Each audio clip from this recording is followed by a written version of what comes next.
I'm excited to introduce Zane Perkins to you. It's really neat to see his Sunset blood runs deep. And so he graduated in '99, has been working in Santiago for 17 years, and is now working at Sunset. And so I'm excited to hear from Zane and to see that there's even more work. Again, I just want to let you know in this moment, thank you for your support and the openness of your hearts to make these missions happen and so many more. Thank you for your support. Zane, come and preach the word to us, brother.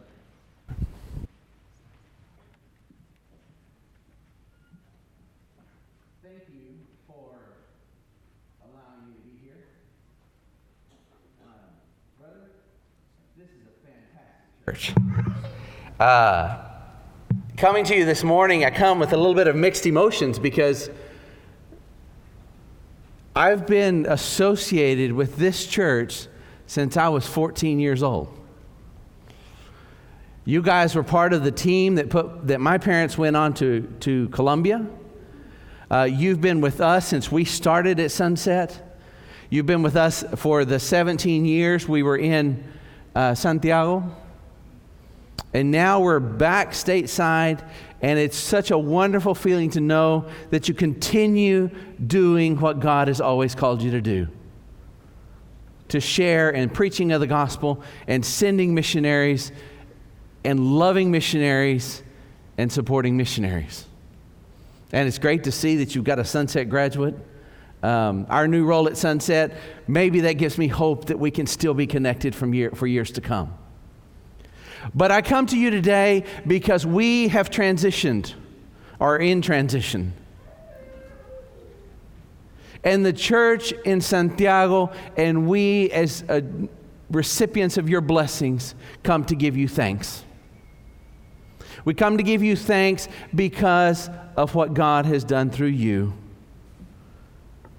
And I have two things that I will leave with the elders and the missions committee. And one of those is a plaque that expresses our gratitude for what you've done just in the 17 years in Chile.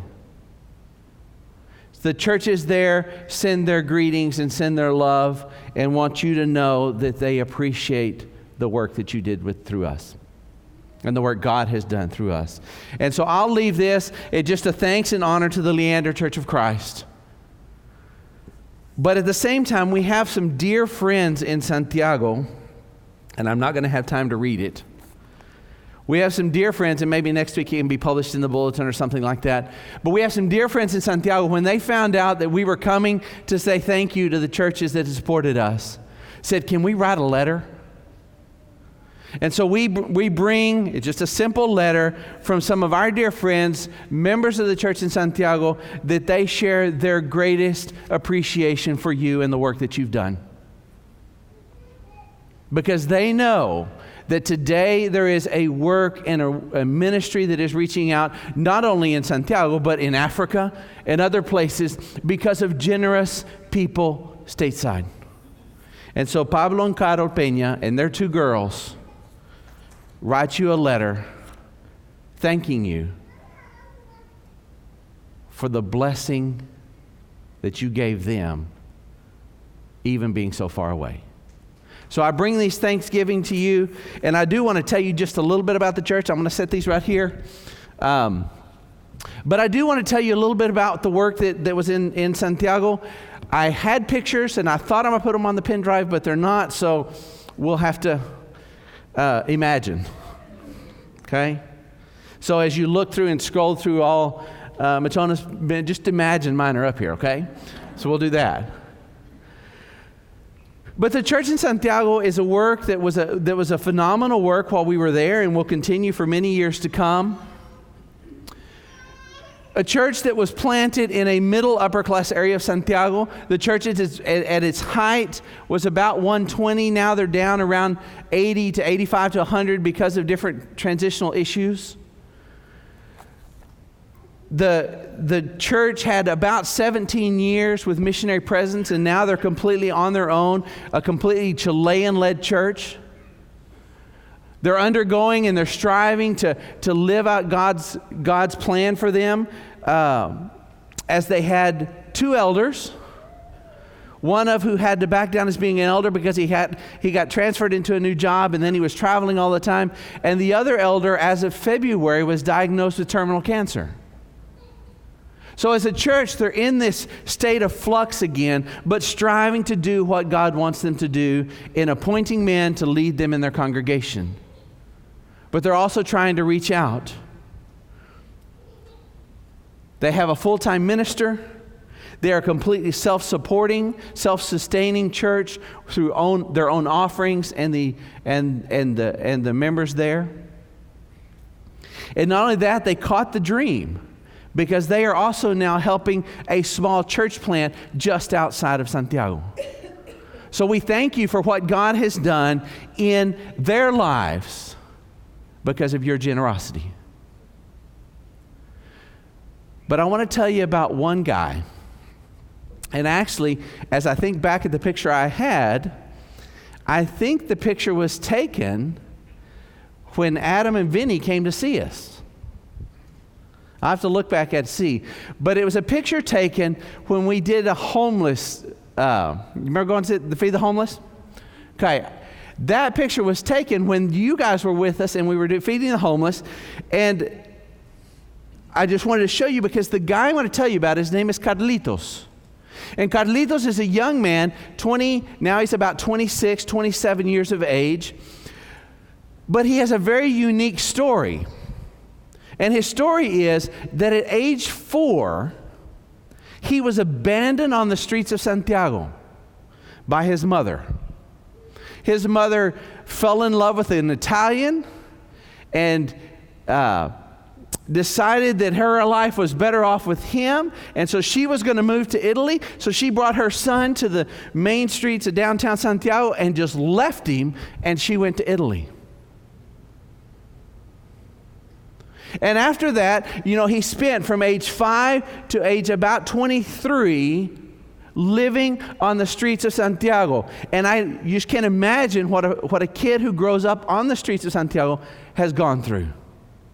The suffering, the pain, the being beaten, and the drugs and the alcohol, and the mistrust and the anger that has built up in him over the years. And so the first time I met him was in about 2014, and that was around the time Adam and them were there, but I had already met him by then. And the first few times I met him, he would not even greet me. He was so angry, and he was so mistrusting. But as we persisted in that relationship, I want you to know that yesterday I talked to him, and he is studying the Bible because he wants to minister to the youth of the congregation. Not to become a Christian, because he became a Christian 3 or 4 years ago. But now he is in a position where he is ready, because of what God has done in his life, to put off the anger and put off the difficulty and put off all the wounds that he had been caused to have by his family. He's ready to take up his role to serve and bless others in the kingdom. And I want you to meet him because I believe in our biblical record, there's another young man who did the same thing. You know who King Hezekiah is, right? Read about him this morning. But I want to tell you about a young boy. There was a young boy, and if you go to 2 Kings chapter 16, there was a young boy who had a father who was also a king. And this king was an evil king. He was a man who was not a good person. As a matter of fact, he becomes to be one of the hated kings of Israel or Judah.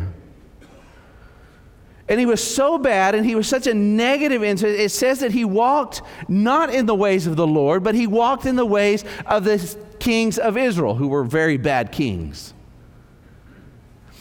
And in that process, it says he worshiped, and I'm in 2 Kings chapter 16, the first few verses.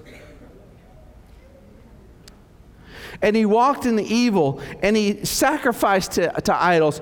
And there's one aspect in there that says, and he offered his son as an offering. And as he offered his son to an offering, I went and did some research, and this was to the god Chemosh. And Chemosh was a big god. He was a god that was a bronze statue that was an offering of their children to the god. And so the god held his arms out, and it was a hollow god, and they filled it full of fire. And when it would get to its max point of heat, it would turn the sun red or the sky red because of its glow.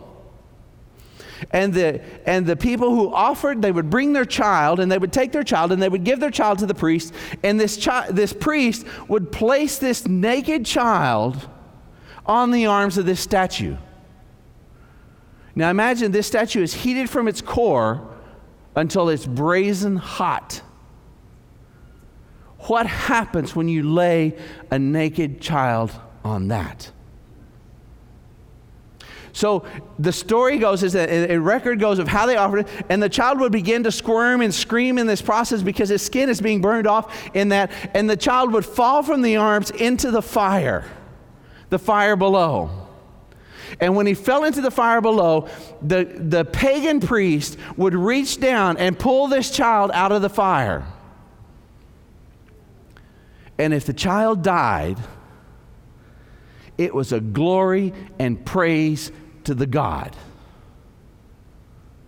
But if the child lived, the child had to live as an abomination among the people.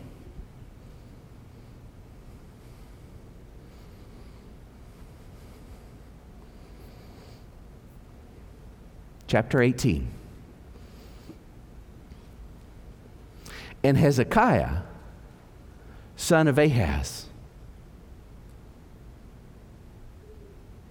Hezekiah was one of the greatest kings in the reformation of the people of Judah.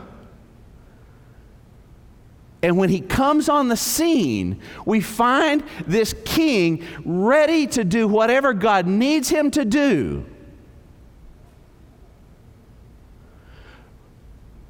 But you can imagine, as he lifts up his arms and his tunic falls down, all you can see are the scars that he had as a child. Most of us in our lives experience some sort of trauma. Most of us in our lives have had different reasons to have issues in our lives. And we do live in a world that so often, because of those traumas, there's so many people who live day to day with feelings of abandonment, feelings of conditional love, that they didn't feel loved by their parents because of the way their parents treated them. They feel in ways that they feel that they have this poor self-image because life has just beaten them down, just like Carlitos. Just like Hezekiah. But what we see in the life of Hezekiah is not a man who's carrying anger around with him. We see a man who's not destroyed by the abuse of his father. We see a man who's not plagued by poor self-image. We see a man who is powerful in the hands of God to be used in the kingdom. And we know that his restoration and restoring of the Jewish faith at that point was one of the greatest of all times. It says he took down the high places. He took down the places that people had their secret gods, and he pulled them back into God. So he took that away from them. He took away the worship to Baal, which was a worship of prostitution, and he brought people back into purity into the kingdom. And it took away even the statue that God had given them for their own salvation, that became not the tool to save them, but it became their object of worship. And he tore it down to bring them back and focus them again on God. So he had a wonderful, wonderful restoration story. But my question is, how do we go from an abused child with scars that mark you for life to a man who can be a kingdom worker? And it's 3 simple things, and I'm done. 3 simple things. If you read the story about Hezekiah, it says that he walked down the path of the Lord. He spent time walking as though his God and his Lord would have walked.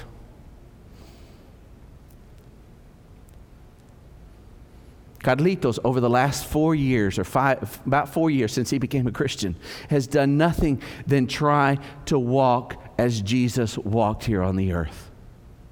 He's tried to walk in a way that, as 1 John 2 says, that if we're disciples, we live as Christ lived.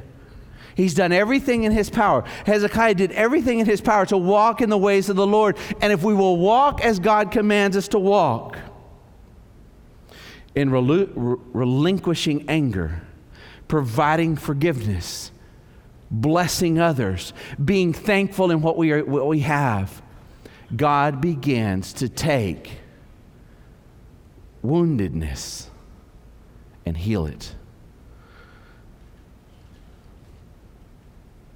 The second one is that if you keep reading the story, it says in verse 5, and he trusted in the Lord, the God of Israel.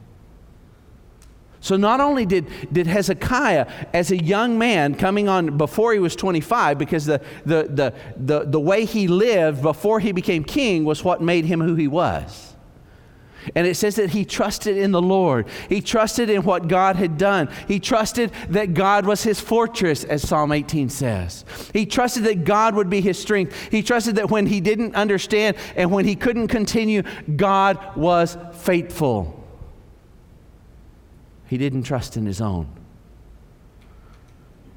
Romans 8 says, what can separate us from the love of God? So as Hezekiah, Old Testament, Carlitos, a living example that I know, trusted God's faithfulness. There was nothing that could take him out of God's love. And he lived that walk, and he walked that walk, and he began to be healed in his wounds. And the last one, he held it faithful to the commandments of God. We see in Hezekiah that one of his distinguishing things is that he was faithful to God's commandments. And Carlitos has tried to do the same. So as God moves in us and as we're faithful to God, those fruits of the Spirit become to be so evident in our lives, in his life, in all of our lives, that God can take and move us to be. I come here today thanking you for the work you're doing, and you will continue to do, and with confidence before God that this process will never end, because there are people who need to know. But we live in a society that people don't have any way to hear about God unless we speak. And unless we allow God to heal our wounds, to just make them where they're scars, we cannot be as effective in the kingdom. Because it's very hard to minister to the wounded being wounded yourself. But as you're healed, God allows you to heal or to reach out to the wounded. So you've been involved for many years in the reaching out to the lost, to the wounded. I pray that God has allowed you personally to live and be healed so that you can be more effective like Hezekiah and like Carlitos and like Machona and like the others, because only God can allow us to be there.